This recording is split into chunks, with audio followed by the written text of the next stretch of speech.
Hello guys, this is my YouTube channel. आज की इस वीडियो में हम पढ़ेंगे सिगमंड फ्रायड के मनोविश्लेषणात्मक सिद्धांत के बारे में। आपको वीडियो अच्छी लगती है तो लाइक शेयर और सब्सक्राइब जरूर कीजिए। चलिए शुरू करते हैं।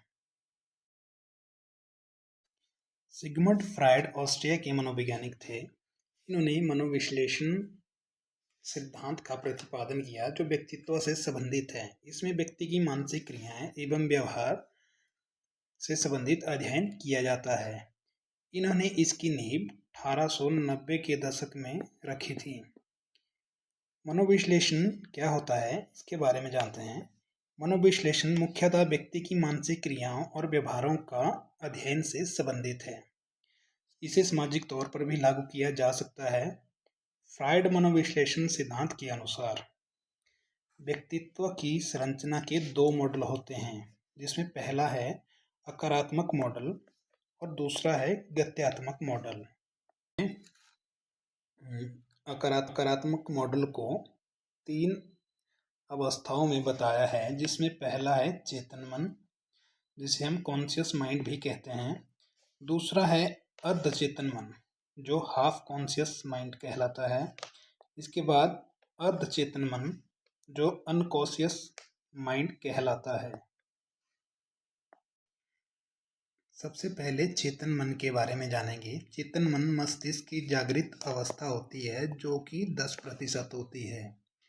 चेतन मन हमारे मन का वह हिस्सा है जिसमें हमारे परिवेश और विचारों के प्रति जागरूक रहना तथा तर्क करने, निर्णय लेने तथा आलोचनात्मक रूप से सोचने के लिए जिम्मेवार रहना। दूसरा, अर्धचेतन मन। यह चेतन और अचेतन मन के बीच की वह अवस्था है। इसे शून्यावस्था भी कहा जाता है। इसमें हम याद की गई बातों को भूल जाते हैं, पर थोड़ा जोर देने के बाद उन्हें याद भी किया जा सकता है। इसके बाद इसकी तीसरी अवस्था है अचेतन मन।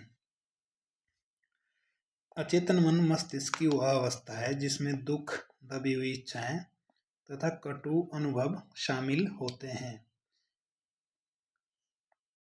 सिगमंड फ्रायड के द्वारा व्यक्तित्व संरचना का दूसरा मॉडल गत्यात्मक या संरचनात्मक मॉडल कहलाता है।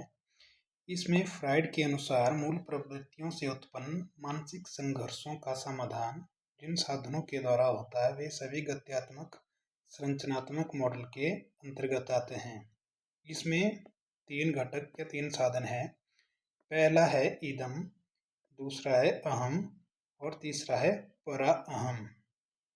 फ्रायड के गत्यात्मक मॉडल का पहला जो साधन है इदम, यह व्यक्ति में जन्मजात होता है तथा सुखवादी सिद्धांत पर आधारित होता है। इसमें केवल व्यक्ति अपनी सुख की कल्पना करता है। इदम अचेतन मन से जुड़ा हुआ होता है, जिसका अर्थ है कि यह अपनी दबी हुई इच्छाओं की पूर्ति करना चाहता है, जिसमें काम प्रवृत्ति सबसे बड़ा सुख होता है। इदम पाशर्विक प्रवृत्ति से जुड़ा होता है। इसकी प्रवृत्ति पशु प्रवृत्ति जैसी होती है। दूसरा है अहम, जिसे ईगो भी कहा गया है। अहम में बुद्धि, चेतना और तार्किकता होती है। यह वास्तविकता पर आधारित होता है। यह अर्धचेतन मन से जुड़ा है तथा इसमें व्यक्ति के कार्य के लिए विचार करता है। इसमें उचित अनुचित का ज्ञान होता है। इसकी प्रवृत्ति मानवतावादी होती है। इसके बाद आता है परा अहम, जिसे सुपर ईगो भी कहा गया है। परा अहम में आदर्शवाद, आध्यात्मिक प्रवृत्ति की अवस्था आती है। परा अहम पूरी तरह से सामाजिकता तथा नैतिकता पर आधारित होता है। यह चेतन मन से जुड़ा हुआ होता है, जिसमें व्यक्ति परा अहम में अधिक होता है। यह पूरे विचारों से पूरी तरह दूर रहता है और इसकी प्रवृत्ति जो है देवत्व होती है। सिगमंड फ्रायड के मनोविश्लेषण सिद्धांत से संबंधित कुछ प्रश्न। पहला प्रश्न है, मनोविश्लेषण सिद्धांत के संस्थापक कौन थे? तो इस वीडियो के में अभी हमने देखा कि मनोविश्लेषण सिद्धांत के संस्थापक थे सिगमंड फ्रायड और 1890 में इन्होंने इसकी नींव रखी थी। इसके बाद दूसरा प्रश्न आता है, सिगमंड फ्राइड के अनुसार मस्तिष्क का कौन सा भाग मूल तत्व तथा जीवन मरण की प्रवृत्तियों से भरा है? तो यह है ईदम, जो जीवन और मरण की प्रवृत्तियों से जुड़ा होता है। तीसरा प्रश्न जो है, अहम मूलतः किस नियम पर काम करता है? तो यह वास्तविकता के नियम पर काम करता है। उसके बाद अगर सुपर ईगो परा अहम जो है इड का पूर्णतः विपरीत है, तो यह बिल्कुल सही है। सुपर ईगो जो है इदम का पूर्णतः विपरीत है। इसके बाद अगला प्रश्न है, जिन इच्छाओं की पूर्ति नहीं होती उनका भंडार कहाँ होता है? तो यह इदम में होता है।